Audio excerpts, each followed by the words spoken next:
the last section that we're going to cover is tax implications. I've noticed that a lot of people who get into the crypto space are usually young, aren't very kind of investment savvy, haven't really dealt with a lot of these issues before.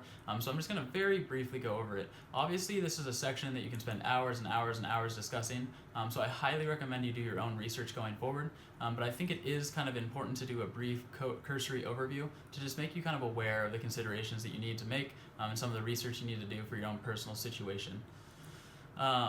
You really just need to be aware that when you cash out, you're responsible for capital gains. I'll never forget, one of my friends did pretty well in the crypto marketplace. He cashed out, and then I was like, how much taxes are you going to pay? Kind of what is your tax requirement off of that gain?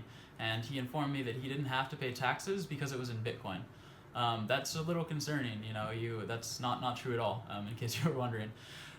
You are responsible for those capital gains if you make a gain. You can also have capital losses if you have a significant amount of loss, so that can kind of offset some of your gains.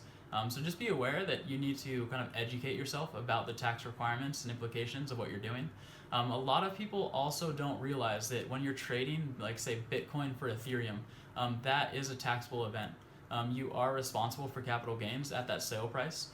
Capital gains, capital losses, depending on kind of what the exchange rate is, based on when you bought the Bitcoin and based on what rate you sold that Bitcoin at to purchase that Ethereum. This can make some extremely complicated tax situations. I know one individual, he's a pretty avid trader. He had a 175-page tax return this year. It took a lot for him to go through. He keeps amazing records, but I'm pretty sure he's going to get audited because that's a significant amount of paperwork, and they're going to kind of want to know what he's doing. So in general, don't let this kind of be a barrier to entry. It is kind of this huge gray area, but just kind of keep as detailed a log as possible.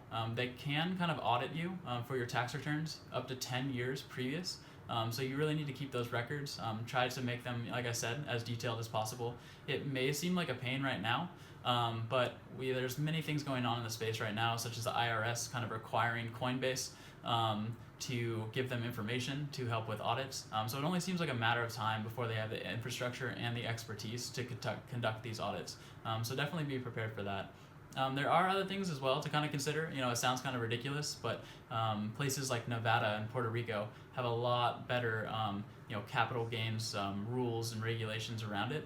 So if you make significant gains, that might be something to consider. Don't be one of those individuals who's trying to market sell, $40 million of Ethereum on Coinbase and losing a significant amount of money doing that.